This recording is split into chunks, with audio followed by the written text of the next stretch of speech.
think I told you this story, but a guy years ago came to me and got a tattoo from me. He got 2 tattoos in one time. He came to me specifically. He flew into Dallas to get tattooed by me specifically because I had tattooed you, and he knew that. And he got 2 tattoos, one on each arm. His first tattoo and his second tattoo back to back. They were both MXPX tattoos.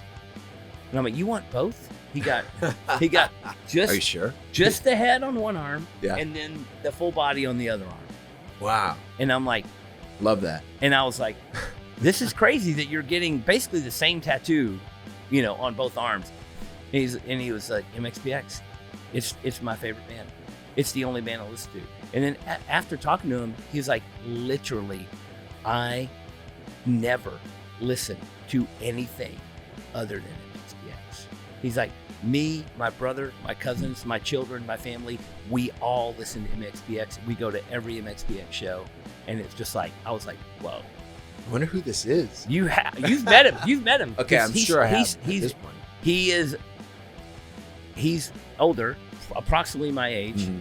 He's a Hispanic male. I think I know who this is. And he has 2 MXPX tattoos. I think I know who this is. Very nice family. Yeah, they go to. He's yes. He was showing me pictures of you and his whole family together. Like he's met you at shows. But I was like, wait a minute, what other bands? You're like, no other bands. That's it. Rare. That's rare. That is rare because usually there's a few others crossover. But wow. No, hey, I'm not going to complain, dude. It is. I mean, you have something. We need to take his blood, take a sample, study it, figure out what we can do, put it in the water, inject it into everyone. Sorry, everyone. We put out Punk Rock Show. It was on our second album. I mean, it was just another song. It was like song, I don't know, perfect 9 or something. Perfect, silly fucking song. Yeah. When Fletcher from Pennywise heard that song, he was working with the director, and it was Darren, and Darren just put on the Punk Rock Show video for him, and he was like, "This might be the best punk rock song I've ever heard." He was like, and it was like, maybe it's not now, 30 years later or whatever it is, but back in those days. Oh, everyone wants to hear it. Yeah. And everybody wants to go to the punk rock show. Yeah. And everybody goes to the MXPX show and they want to sing along to the punk rock show. It's the fucking perfect moment. Yeah. You know what I mean? And it's like, it's the like I said, it's the perfect, silly song, And you could think it's just simple, you think it's whatever, but it's... And you can't recreate a song like that. You have to create a new moment for now. Yeah. And that's... You got to be that kid in 1990 or 1989 or whatever that was like, wanting to go, Yeah. Because the same attachment probably is going to be a lot harder to come by for that particular song if a kid just stumbles across it. They might really like it. Yeah. And they're like, why do I like this so much or whatever? But it's not going to be the same attachment like you're saying.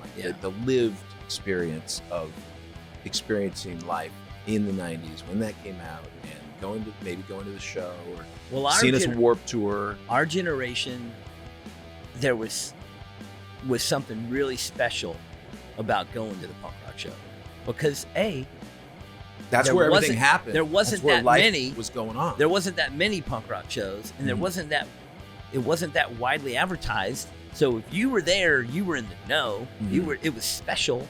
You were there, and the people that were there with you, it was special, and you have that attachment. And now it's like, nowadays it's like, oh yeah, who cares? Everybody goes to punk rock show. Back then it was like, and the people that love that song for the last 30 years remember that attachment. Absolutely. And I think that's what's so fucking cool about it. Another idea we had, we never did, was we both go to a different city in the U.S. with nothing. This was a guy idea. Yeah. This was the TV show. This was the TV show idea, and then you'd have like a one guy follow you, or I guess you just have somebody follow you with a camera, and then you just basically have to build your life back. It was up. Basically our favors. version of Naked and Afraid. Yeah. Before there was Naked and Afraid, except we weren't going to be naked. You had to get dropped off on an unknown location in an unknown city with nothing, and you had to see how far you could get in whatever predetermined amount of time we said, like 60 or 90 days or some shit, 2 or 3 months. Yeah. And then you were going to be like, Can you get an apartment? Can you get a job? Can you get some new clothes? Can you get a car? Can you get a girlfriend? Can you get whatever you can get in this time? Like, you're just starting off with nothing. I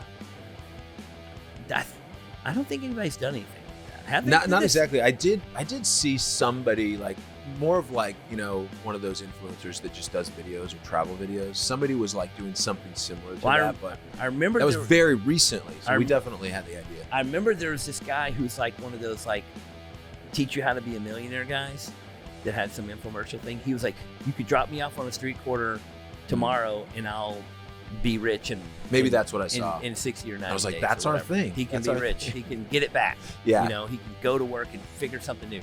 But the whole trick was you can't be like, hey, I'm in a band, I'm going to play guitar. Yeah. Or, hey, I'm going to do tattoos. You had to do something. Something not what you can do. Man.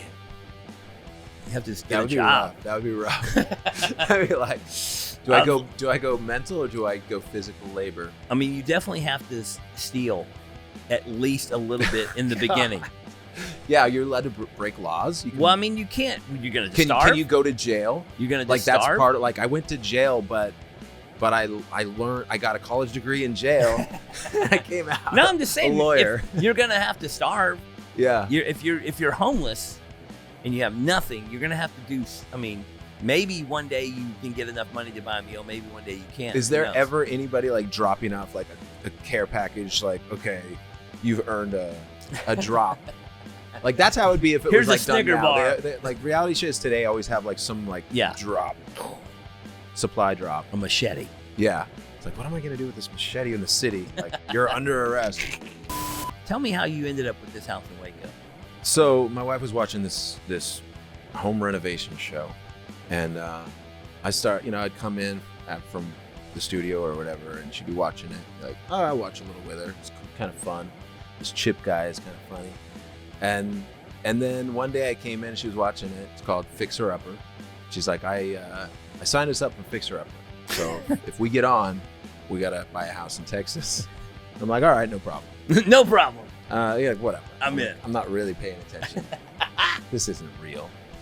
And nothing happened like I thought. Nothing happened. We're in Houston for the holidays. And because her sister was living there at the time. So we're in Houston for Thanksgiving and flying home back to Seattle. And we had taken a picture in Texas with a sign with the kids like, hey, pick us. We're ready to move these babies to Texas. It was all my wife. And I tweeted that out to Chip and Joanna from the show Fixer Upper. And Chip saw it. He replied, I don't know how we could say no to those, kids or whatever he said. And I saw it while I was at the airport. We were like heading to Seattle.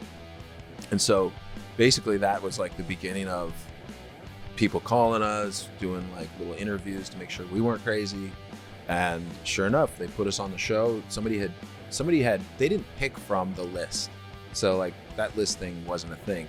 Somebody was already on the show and they canceled last minute. So they needed a replacement. They needed to replace them. And you tweeted. And I tweeted just at the right time. Boom. They're like, this is somebody. Who's this guy? Or whatever. So do they, I don't know much about the show. Do they normally pick known people or have they ever used any kind of pseudo celebrities before? Is it? They didn't until like Robert Griffin III was in an episode. Who's that? He's a player, a quarterback from Baylor was also, he was in the NFL. I think he was on the Washington Commanders now. So anyway, because he was from Baylor, so people from Waco, that's where Baylor is. So it made sense. People from the area, or that were moving to the area. So they had a few people right towards the end, and so we were the very last episode of. Oh, really? The final finale of the season, of the whole show. Okay, so they didn't keep going after. They didn't keep going. You killed it. We killed the show. It was like, we can't do any better than this.